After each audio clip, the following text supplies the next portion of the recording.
青南，这次你可帮了我们大忙。三位前辈太客气了，这一路以来多亏了你们的照顾，我才能顺利升仙。总之，这次就算我们欠你一个人情。没错，日后有什么困难，尽管找我们。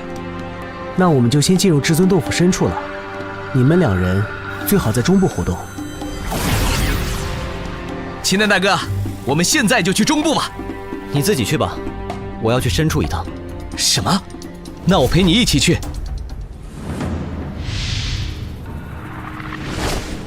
没想到一进地缝就和秋红分开了，看来进入至尊洞府深处后，落点是随机的。啊，到了吗？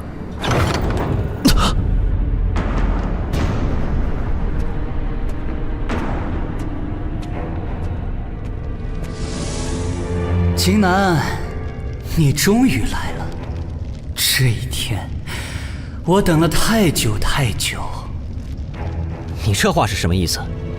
你当初不是说我升仙后就能将他们复活吗？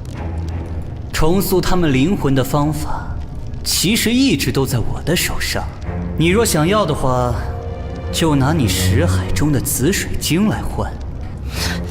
看来你当初全都是在骗我，你的真实目的就是从我手中夺走紫水晶。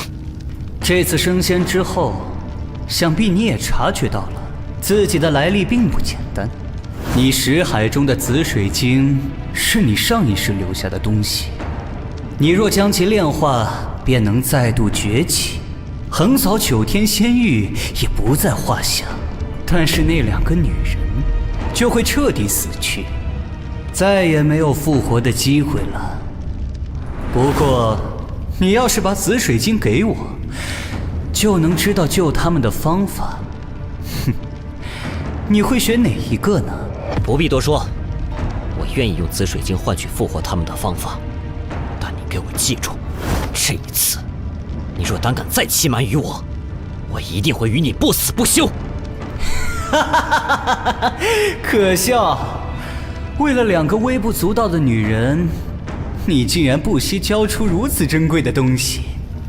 哼，我果然没有看错，当初那个计划，最后还是只能靠我完成。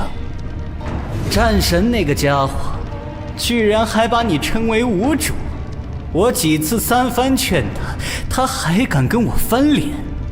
哼，这颗紫水晶，你不配拥有。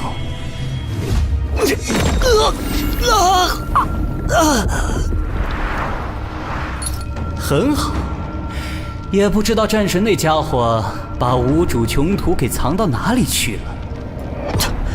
奇怪，刚刚为什么会觉得像是灵魂被硬生生剥离了一样？这就是你要的东西。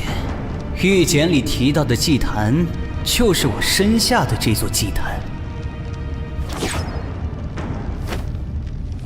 这里的群妖也会替你守卫，就当是我最后再帮你一把好了。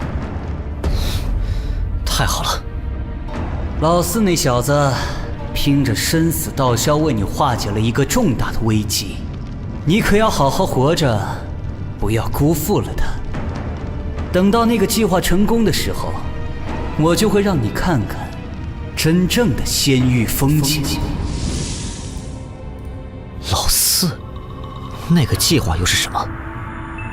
罢了，当务之急是查看复活妙妙公主和江碧兰的方法，塑造碧道祭坛，以10具陨落刚好7日的盖世霸主级别的尸骨为祭品，用苍冥木、诛仙之术，如此方能逆转阴阳，颠覆大道，于冥冥生死之中重塑灵魂。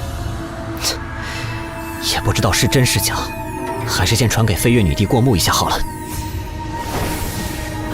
这门术法是一位诛仙所创，的确可以重塑人的灵魂，但那位诛仙早已陨落，你是从何处得来的？可以就好。